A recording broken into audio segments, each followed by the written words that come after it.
Hello, everyone, and welcome to the King's Virtual Open House session. Today we have Vidya and Aaron here to give us a little bit of a presentation and information session about the writing department here at King's. We will begin with the presentation and then we will shift into a Q&A session. I would encourage you to submit all of your questions to us via the Zoom chat function. So without further ado, I'm going to turn it over to Aaron and Vidya for their session. Vidya and Aaron, over to you. Thank you, Aziz. Thanks. Hello, Dawn, Phoebe, Caleb, and Alicia. Welcome to this little introduction to the writing program. I'm happy that you're all here. My name is Vidya Natarajan. Please call me Vidya. And I'm the writing program coordinator at King's. And hello, Sheila. Welcome to the session on writing at King's. I have with me my colleague, Professor Aaron Keeler, and I'm going to ask him to say a couple of words about himself, and I'll say a couple more words about myself and the writing program as well. So Aaron, over to you. Hi, everybody. So I'm Aaron Keeler. I am a professor in the writing program, and I am a tutoring coordinator, tutoring leader for the Right Place, which is a one-on-one writing help center that we run at King's for support for students. It's quite integrated with the writing program. We have lots of services that help students in the writing courses. And I'm as I say, I'm also an instructor for the Writing 1020 section. So my name, as I said, is Vidya. I've been working at King's for nearly 15 years now, but in the last 3 years, I've been coordinating the writing program. As Aaron mentioned, the writing program has two parts to it. One part is the actual courses, and we have a new small module in writing as of this year, in September 2020. The writing courses that we have been offering for quite a few years now, for about 20 years, King's has been offering writing courses. But these courses can now be collected into what's called a writing certificate, which is a 3-course program. It's a small program. It will add value to any other program that a King's student is doing. The other half of the writing program is our service, which is called the Writing Center or the Right Place. Our fun name for it is the Right Place. And Aaron is my co-supervisor of the tutors who work one-on-one with the students to make sure that they do well in any discipline, any course that they're doing for any discipline. So basically the tutoring service helps students write their essays and do a really good job on the essays. It's a pedagogic space. It's not just all fun and games, but there's a lot of fun as well. So it's a very relaxed yet engaged and busy spot on the campus. So if we end up having a campus this fall, we will probably be at KC 113 again, just in one of the main King's buildings, helping students with their writing. And if we don't have an in-campus delivery of our services this year, we will be online. So right through these last few months, we've been working online, offering the same kinds of tutoring help to writing students and to students across the disciplines out of the Writing Center, which is called the Right Place. I want to say a little more about the writing certificate. First of all, the entry course into the writing certificate is the same one that you would take either to complete your psychology major or honor specialization module, or to apply into social work. So if you're thinking of entering a social work program at King's, you do need to complete a writing credit. It's one of the pre-admission courses. And we also, in the year 3 or year 4 of the social work program, we're starting to offer electives that they will accept as social work electives. This coming year in 2021, in winter 2020 that is, we're going to be offering a course, a 3,000 level writing course on writing and advocacy.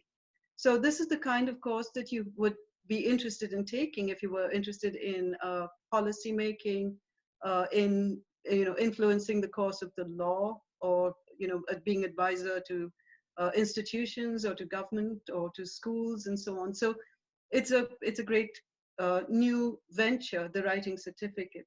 So Phoebe, even if you are not necessarily going to, at this point, register in the certificate, if you take that first year writing course for your psychology module, and the same thing with you, Don, if you take it for social work admission, it gives you the option a year down the road of deciding whether or not you have space in your degree to add the certificate. And it's only 3 courses. So it's not a big ask in terms of how much space you need to have in your degree. You can complete that and get accreditation for it, which is always a good thing. So the other thing I want to emphasize is, because everyone here seems also interested in the social sciences, seems interested in pedagogy, Sheila and Dawn both sound interested in pedagogy. The focus of the writing certificate at King's is very distinct from that of writing courses and programs at Western. So while Western is doing a lot of journalism related courses, what we're doing at King's is in keeping with King's broader mission to create educational equity. One of the ways in which we create equity at King's is to ensure that students across the disciplines, no matter what their background, no matter what their prior education, have the skills that they need in order to do well in all their courses, no matter what discipline they're enrolled in. So the writing program plays a crucial role in that kind of skill building. And our first year foundational courses do a lot of that work. The Right Place, which is the Writing Center, also under Erin's able supervision, does a lot of that work. And our courses, in fact, are intended to shape our students to become co-researchers and assistants in this whole project of educational equity. So the course that I'm offering in the fall, for example, is called Tutoring Writers. And it actually trains students in state-of-the-art tutoring techniques, while also challenging them like any upper year university course should. It's not just the training that they take into the workplace, but it's also the questioning, the challenging, the critical thinking, the complexity of the job of tutoring that they encounter and react to and respond to as they take that course. And by the winter term, they're able to actually become part of our tutoring team if they so choose. So these are some of the highlights of the King's writing program. We also have a course called Teaching Writers, one of the courses that I just completed teaching this year. And one other nice feature of the writing certificate is that you can take an upper year course, a 3,000 or 4,000 level essay course in a different discipline. It could be in English, it could be in psychology. As long as there's a substantial essay element in that, you would actually be allowed to count it towards the writing certificate. So speaking of educational equity, I want to turn the mic over to Aaron for a bit and ask if he would like to speak to the kinds of work we do at The Right Place, to which you're all invited, not only as tutees, but also as tutors in the long run. Aaron? Thank you. So I'll mention, as you were speaking, about the challenges that students are presented with in both the tutoring and the teaching courses. I think you can say probably from firsthand experience that some students with extensive teaching background, they're able to use all of that career worth of skills, but also kind of challenge themselves in terms of the pedagogy and the method and things like that. So I just wanted to point out that people who are very familiar and very confident with working with young people, working in a kind of a teaching or support way, will still get a lot out of those courses that are part of that you could, I guess, take individually or are also part of the certificate. So we, as Dr. Natarajan has said, we've got lots of interesting courses and challenging courses. We also have a writing center. It's called The Right Place. And I'm used to speaking of it in physical terms. It's odd that now I'm talking about this concept more than a physical place. But it is, we like to think of it as kind of an educational and a community hub at King's. We draw on the skills of students, usually upper year students at King's, We have writing specialists who have various degree levels and degree backgrounds. And the basic task that we perform is we work one-on-one with students, helping them kind of at every stage of the writing process, helping, especially when we see first-year students, we see some anxiety about, am I able to kind of meet the standards that are so much higher and different than what I'm used to from high school or what have you. And so we want to kind of build some confidence with first year students and throughout, second and third and fourth year as well. And the best way to do that is we kind of give them a toolbox. We give them a number of skill sets that they can use in any different context. So, social sciences students, specifically social work students, psychology, there's a certain kind of writing that you're going to be expected to do, that you're going to be presented with by your different instructors over the years. And that's going to be very different than something maybe like religious studies or theology, or even something like English literature or film studies. And so when students come into the right place, or in the past, I guess what's been about 8 weeks, when students submit requests for feedback and support and help on their written assignments, we are first of all helping them with that individual assignment, giving them concrete, practical feedback that can help them improve what they have done, and thereby kind of increase their marks down the road. And also we are helping them kind of in a broader sense. We want to help them so that the methods, the lessons that they have learned in writing, first year sociology paper or a first year English lit paper, those lessons that are rolled into a social work course or a BMOS or whatever kind of course of their careers. Does that kind of address some of the things you were thinking about, Vidya? Yeah, I think that it's important to stress the concept of the toolbox or the skill set. Those are transferable skills, and they can be carried by students from one subject to another, one course to another. Mm-hmm. And they tend to increase as the students go through their academic career. Yeah. So as they hit third year, they do become much better writers. But a lot of that does actually depend on laying a good foundation in first year. And that's what we do through our first year writing courses. So almost half of King's students register for the first year writing courses in their first year. I already have a question for you. Could you explain a little bit more about the certificate and what kind of, like, what students need to take in first year, second year, third year, just kind of like an overview of the writing certificate that King's has to offer? Absolutely. So I'm going to share a screen for a moment. So please bear with me while I struggle with technology. So this is our little checklist for the writing certificate. It's called Certificate in the Teaching and Practice of Writing.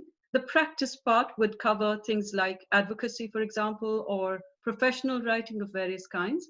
And the teaching part would cover things like teaching writers, tutoring writers, teaching writers who are multilingual or ESL students. So there would be various courses depending on the level at which we're offering those, that would basically address teaching skills and pedagogy in writing.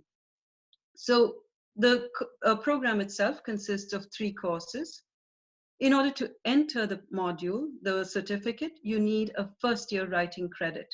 That can be, for example, writing 1020, which is recommended for almost all King's students. And students who are in psychology or who want to enter social work will automatically be directed to these courses when they're applying for admission. So first year writing, which is writing 1020, is one acceptable path into the writing certificate. There are other courses like writing 1022, which is meant especially for multilingual students, which also give entry to this particular module. The module itself, the set of courses that students have to take, consists of 3 courses. You need 2 courses from a set that includes Writing 2260 F or G. This is a course in professional writing that has a big practical component to it. You could take 2301. Writing 2301 is the course that's called Tutoring Writers. It also has a practicum component, which is completed at the right place, where students are encouraged to actively tutor and are at the end of the year evaluated on their tutoring skills. There's Writing 2208, which is called Teaching Writers, and it looks at writing pedagogy today. So even if you've taught writing before, some of the points and concepts will come back to you. They will be familiar, because sometimes, we kind of reinvent the terminology, but the skills are the same as were in vogue 30 years ago. But some of the points and skills are new because we are adapting to a much more global and multicultural world. And the way writing skills adapt to the new conditions at university also have to take that into account. We also ask for one additional writing course at the 2000 level or higher, and that can be a special topics course, or that's a flexible course. You could also take a course at Western at the 2000 level or higher and count it towards this program. So that accounts for 2 of the courses. The third course is it has to be at the 2000 level or higher. There's a very popular course at King's called Speech 2001, which is about oral communication. There's also a flagship creative writing course, English 3998E. It's housed in the English department. There's a half-year version of it called 3999F or G. And students who take any of those courses can also count them towards the writing certificate. Students can take up to 1.0 non-writing senior courses and count them towards the writing certificate. So in the fall, we're offering Writing 2260 and Writing 2301. And in the winter, we're offering Writing 3700, Writing, Advocacy, and Justice. So these are all the senior writing courses that we're offering in the fall and winter. But we run about 35 to 40 sections of Writing 1020, Writing 1002, and 1022, and 2101. These are all the basic writing courses every single year. So I'm just going to stop sharing that screen, ask you if you have any questions, and then we can go back to that screen if you want to.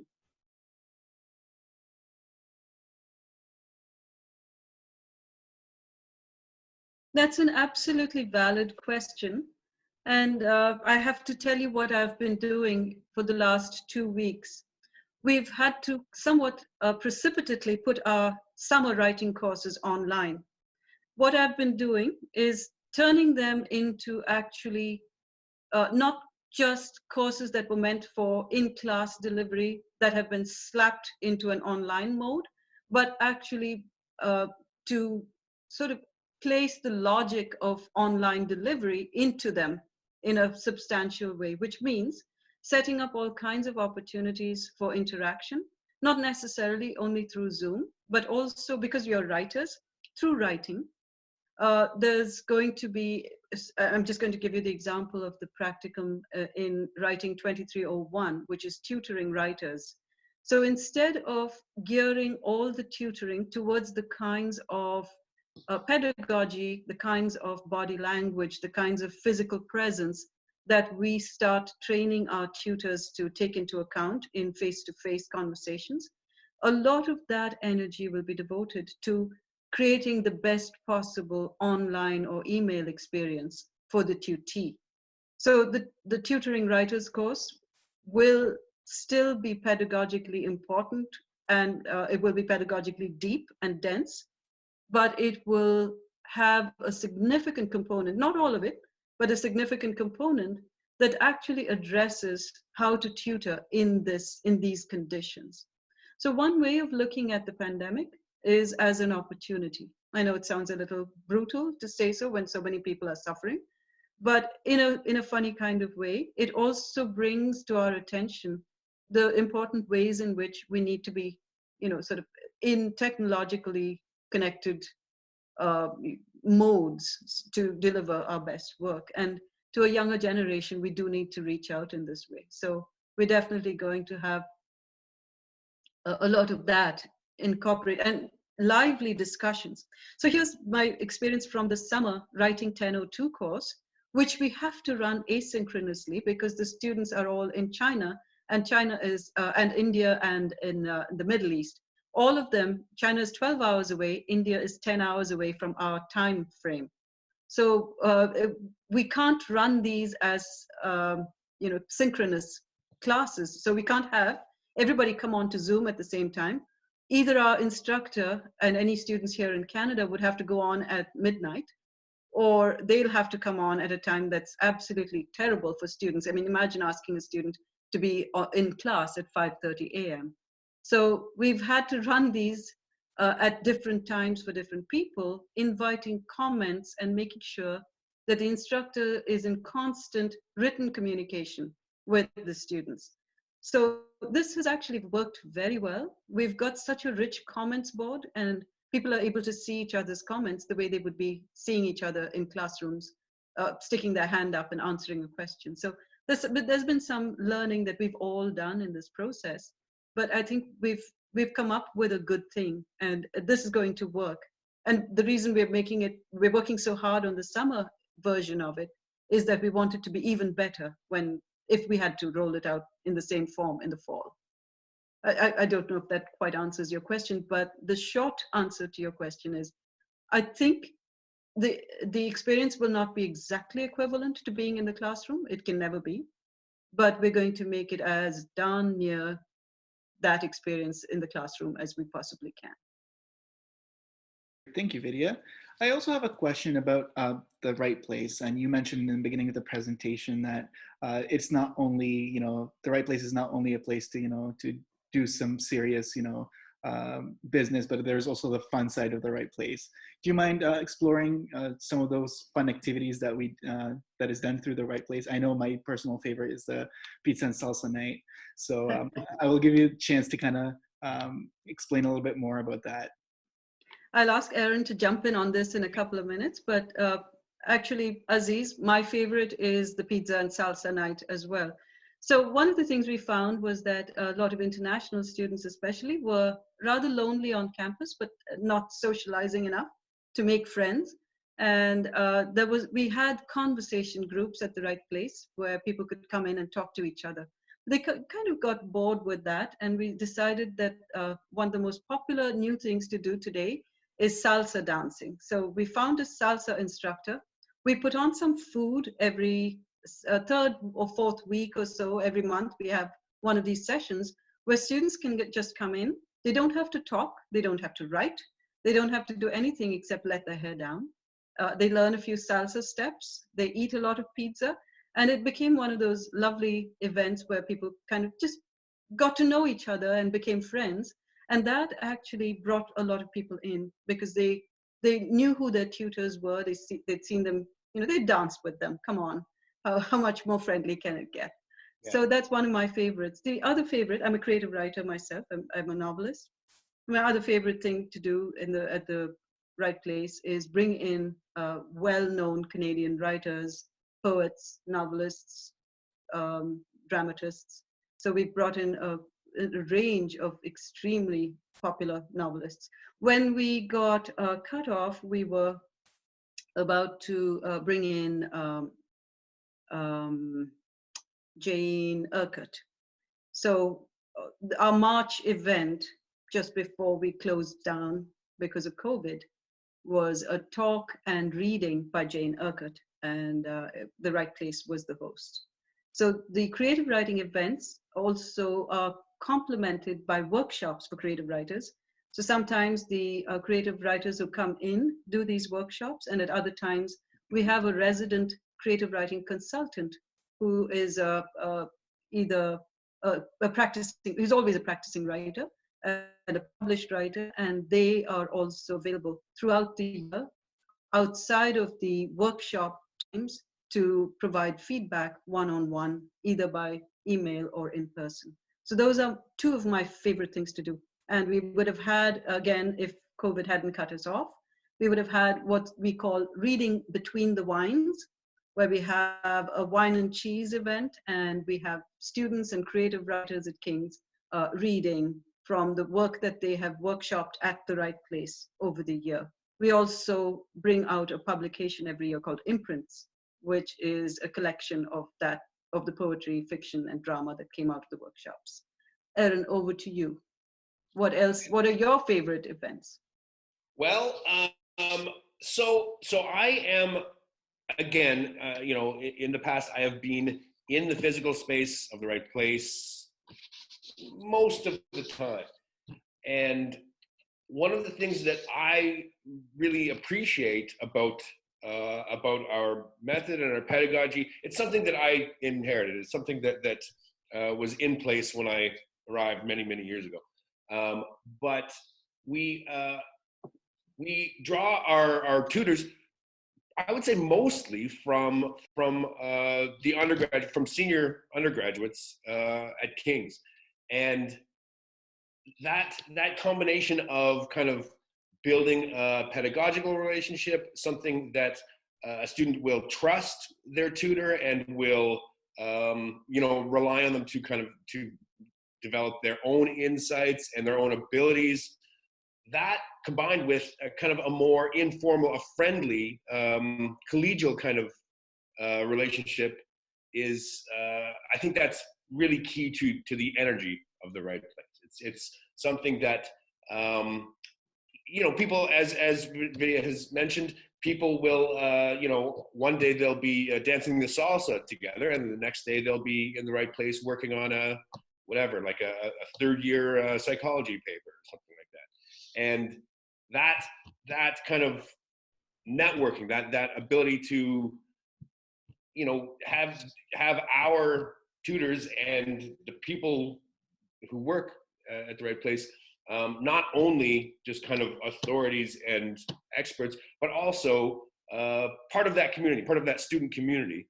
To me, that is, I have never really seen that anywhere that I've worked in, and that's really valuable to me.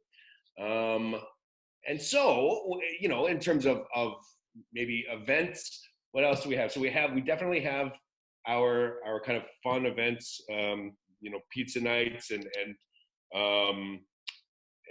social events and the wine and cheese and things like that.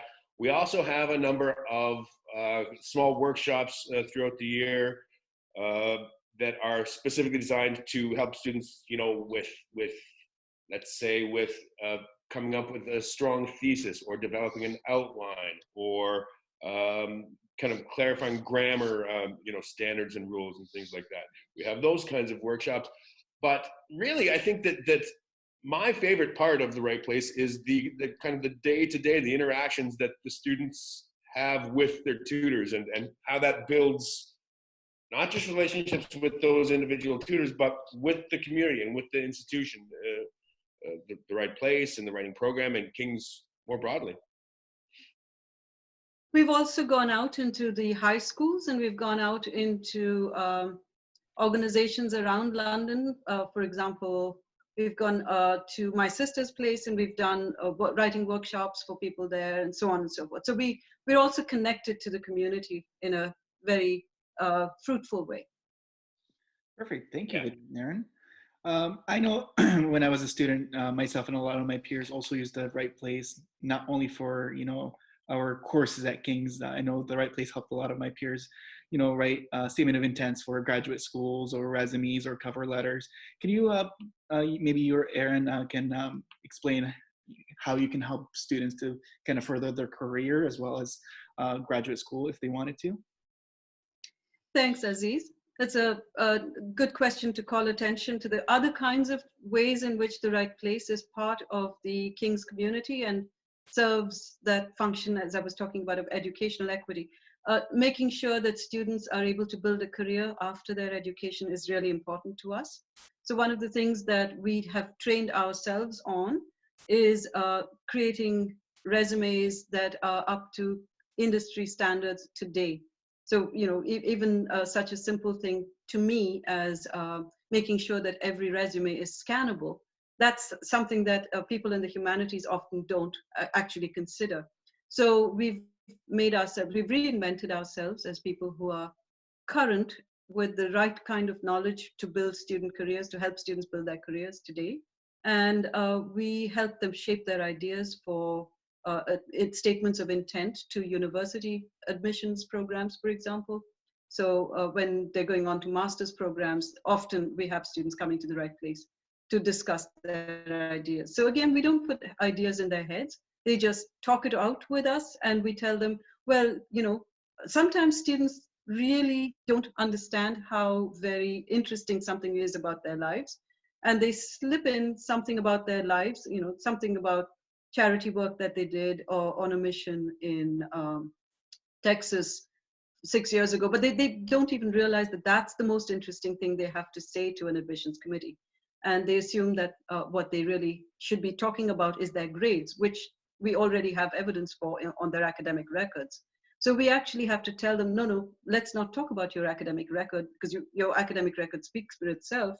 Why don't you talk about that lovely experience you had in Texas, or what you did, when you traveled to India the other time with a health and intervention group that you went with. So that's the kind of thing that we actually bring out in students. And I have to say we've had pretty good responses from students who come back to tell us that they did well on an interview or a job application and so on. Aaron, do you want to add to that? So I will say that many of the skills that you were describing in terms of letters of intent or personal statements for graduate school and later education, a lot of that we use also in terms of helping students come up with effective resumes, right? So there's going to be some overlap with the kinds of skills that students want to emphasize and want to highlight for whatever their next career step is. But of course, there are really specific kinds of skills that certain ways that you want to make things appear in terms of a professional resume. One thing that I often encounter is that I want to always remind students that, so if you are serious about these jobs, you have a specific resume for each position that you're applying for, right? And so, sometimes we see students and they come in 3 times, 4 times, 5 times, in order to kind of take all of that, all of their skills, all of the information that they want to provide potential employers, but to kind of shape it and organize it in a certain way that will draw attention in that field that they're applying for. So in addition to the academic work that things like personal statements, letters of applications for graduate school, or resumes, CVs, personal statements.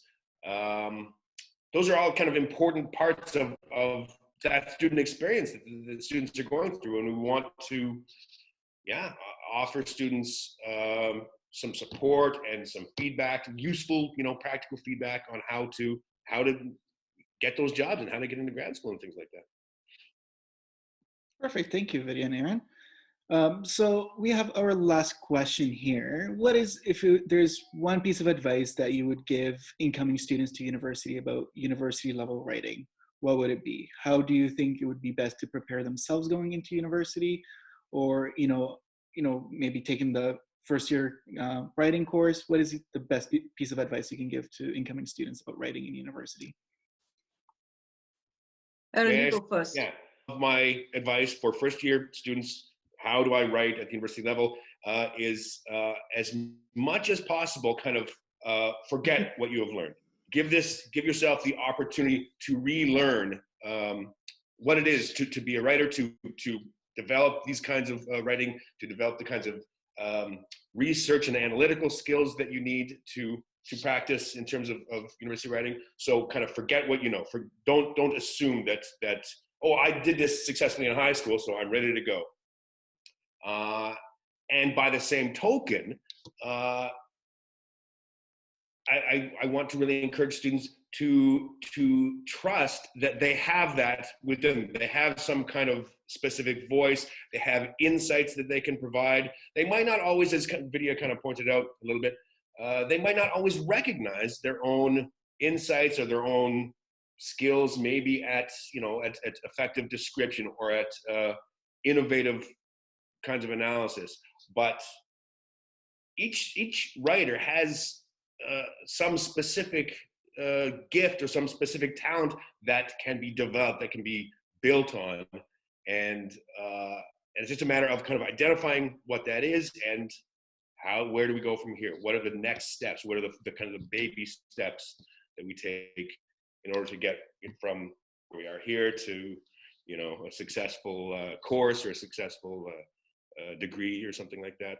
So here are my 2 points. My first point is read. If you want to be a good writer, read good writing, other people's good writing.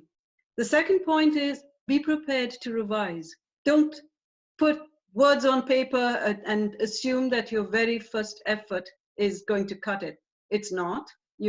All of us, every single good writer is basically good at revising what they've written. So be prepared to not just edit the surface details, because we can all fix grammar. That's not a big deal at all.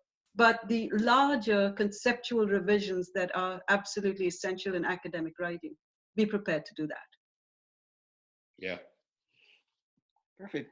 Thank you, Vidya and Aaron. So at this point, we don't have any more questions. So I'm going to refer back to you, see if you have any final remarks or final comments you'd like to make to our future students. Yeah, thank you. Yeah. And I just want to kind of emphasize again that by the same token, those technical skills, may be lacking or maybe underdeveloped. Though, as Vidya said, those are technical skills that people can learn over the course of a class that they're taking or a degree that they're taking. And kind of something that needs to go with the development of those technical skills is what I think of as kind of voice, as that there is evidence of actual individual intelligence in that piece of writing, right? And everybody has that. It's a matter of finding out how to develop it, how to show it to your audience, right?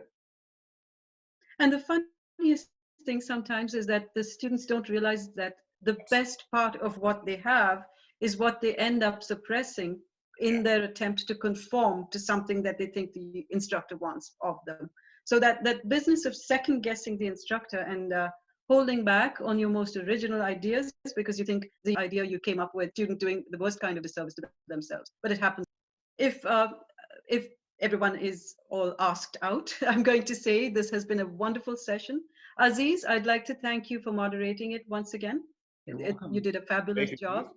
I so enjoyed meeting you all, and Phoebe, Caleb, Dawn, Sheila, thank you for being here, and I hope to see you interact with form or the other in the fall. Take care, everybody.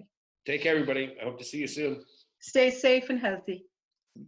Thank you, Vidya and Aaron, for doing this session today. We really appreciate it, and thank you everyone for being here. If you have any questions, feel free to email us at kings@uwo.ca, and we'll be more than happy to answer any questions that you may have.